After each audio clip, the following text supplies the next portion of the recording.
Hello and welcome to Hank Games Without Hank. My name is John Green. I'm the manager of the Swindon Town Swoodly Poopers, and today we're taking on Blackburn Rovers.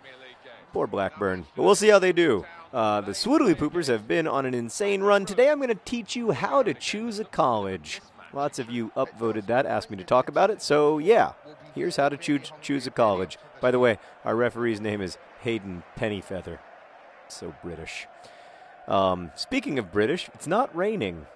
But we apparently are in England, so I'm a little oh, it's cloudy at least. Maybe it'll rain later. Quick update on the club. We've got Escargot on the left side, the mother flippin' Fox on the right side, anchoring our defense boots Wellington, and one size fits all. Up front, we've got John Green and John Green, teammates in life and in love. Our midfield features twice as Vice, as well as French, the Lana. Leroy Williamson's taking a game off. He's tired. We're still undefeated in the Premier League, so no pressure, Green.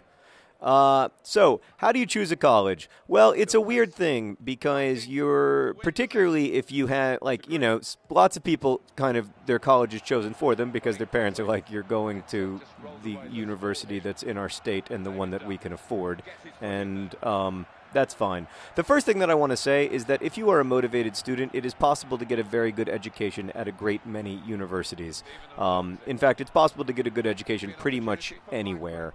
You just have to be motivated, and you have to, you have to want it. Come on. Oh, that's frustrating. So that's really important to note. So, like in this office, there are people who went to fancy schools and people like me who went to small liberal arts schools, people who went to state schools, and we all do interesting stuff and we like our jobs. So I don't think that it's the most it feels like a momentous choice because in some ways it's one of the first choices you've made as an adult. What a great move there by other John Green. Now he's going to cross it to his husband. Oh, what are you thinking? Anywhere, just put it on the goal. Oh, you got to put that on frame, big guy. You got to. For your country and for your club. It is an important decision, but it is not the only important decision you'll ever make. And the truth is that even if you make the quote-unquote wrong decision, it'll still probably be a fairly good decision. Get up, baby. All right, he's okay. Nobody panic. So sometimes it can feel like a bigger decision than it is in some ways because you've got to understand that there are lots of good ball John Green. Really, all you had to do was you could have chested it into the goal. In fact, next time I'm not going to hit the B button. I'm just going to attempt to chest it into the goal because that should have been easy. Come on. That's not a foul? Oh, it is a foul. I know I don't shoot from here. I cross it into the box. Gently. No one was there. So here's what I would say. I would make a decision based on the kind of school that you want to go to, the kind of place you want to live. Do you want to live in a small town where the college is the dominant presence in that town, or do you want to live in New York City? Do you want to go, do you want your classes to have 20 people in them, or do you want your classes to have 1,000 people in them? Oh, gosh. And we gave up a goal. That's not fair. I can't pronounce his name. His name is... I want him on my team. Well, now I'm sad. Well, it's the transfer period, so I'm going to go try to get that guy because he seems fantastic. Look at his finishing capabilities. He made one size fits all look like a dumb butt. Oh, disappointing. All right. So we're going to have to come from behind, which admittedly is not our specialty. We'll be all right. We're going to be okay. Ball John Green just needs to stay in possession. Cross it to his husband at the far post. That was a terrible cross. I would have liked to see some better play out of that. But admittedly, we didn't have anyone in the box because our build-up play sucks. I know our build-up play sucks, guys. So, yeah. First, think about the kind of life that you want to have. Because where you go to college will affect the kind of life you have in some ways even more than it affects the, where you live. Even more than it affects the quality of your education. So if you want to go to, if you want to live in New York, then that means there's a lot of colleges that you don't want to go to, like Kenyon, where I went to school. If you want to live in a small town and that's very, where the place is very focused on the college, which is what I wanted, then maybe you do want to go to Kenyon. Kenyon's a great school, but there are lots of great schools.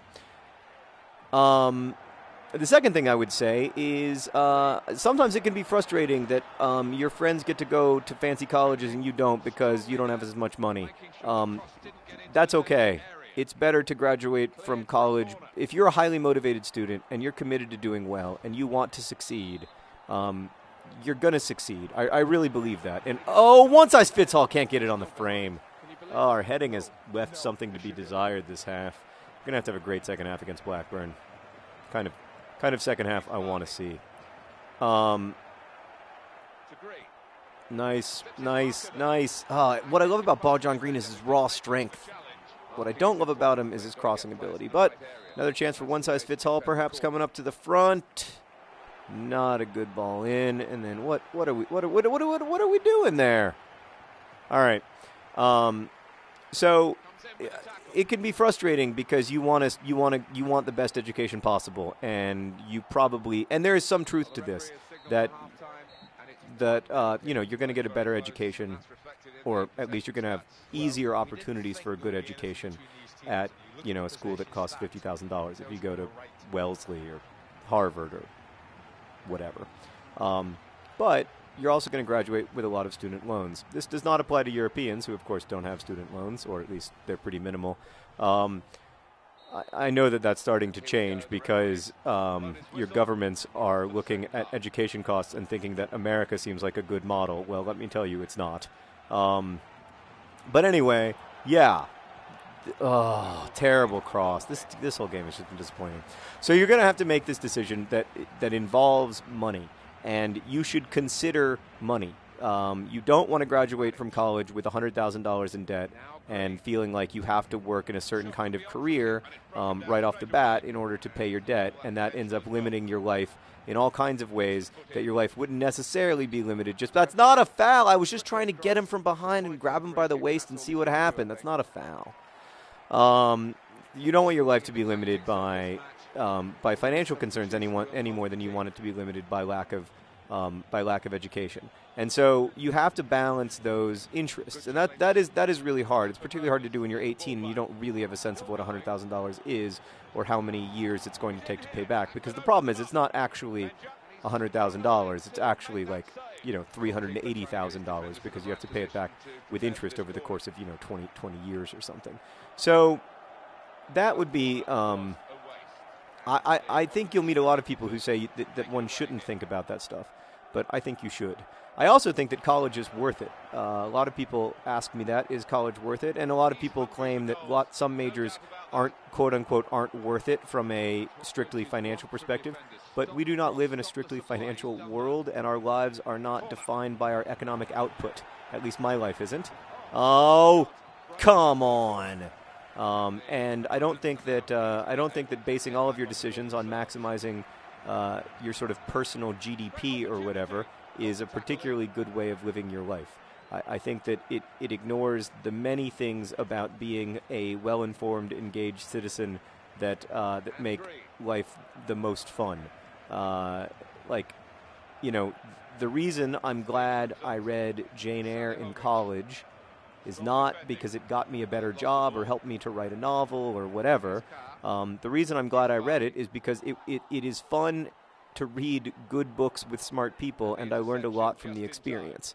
So I really strongly disagree with people who say, that your college decision should be based just on what is quote-unquote good for you economically. All I needed was a good cross, man. Oh, we got to make some substitutions. This is terrible. Terrible performance from the Swoodley Poopers after our thrashing. I mean, we've had some great games, and then just to see, maybe it's because we don't have Leroy Williamson in the middle. Sometimes he brings a measure of heart that you can't purchase. Hard to imagine taking out either John Green because they're both so much better than our other forwards. Twice as Vice is exhausted. He says, I'm twice as tired. We got a good song for Twice as Weiss that was written by somebody. It goes, Vice, baby. I'm going to put in French the Lana on the right side. Does that work? Everybody happy? Yep. Okay. That's what we're going to do. So we're switching things up. We're not going to go with a new formation or anything. 4-4-2 has done so well for us.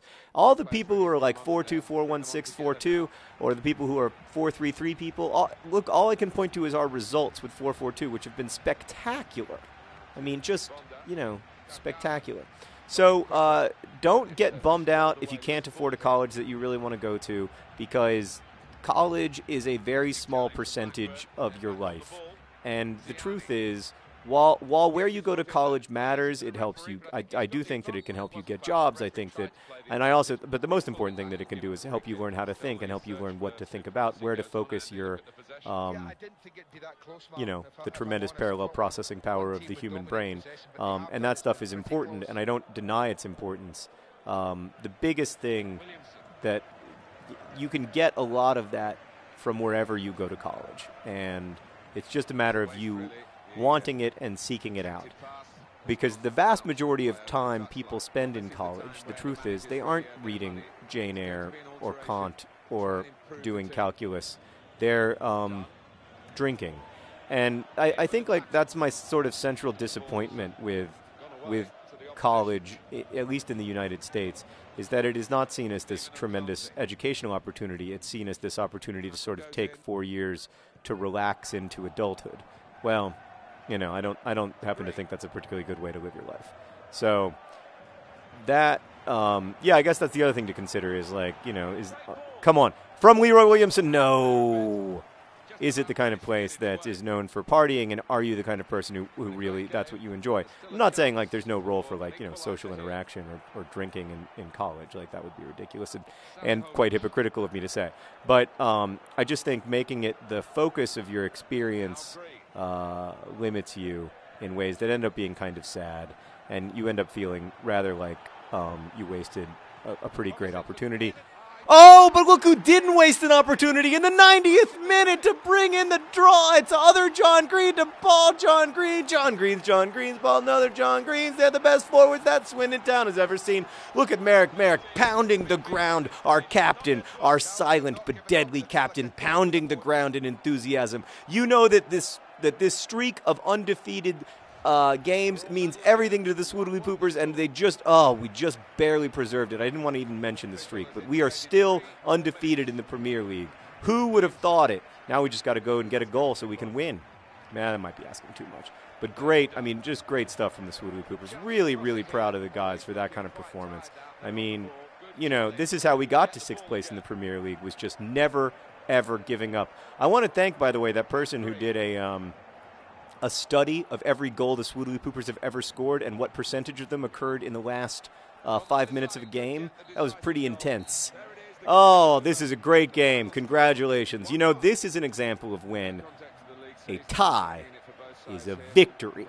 Great job, Swoodly Poopers. Our Premier League season, still undefeated. Thanks for watching. Oh, look, Merrick and Bald John Green. Merrick's just mouthing. He's not actually talking, but Bald John Green making a little gesticulation as if to say, yes, it was me with my beautiful bald head and my gorgeous, unprecedentedly perfect mustache who scored that goal. Thank you for watching. Best wishes.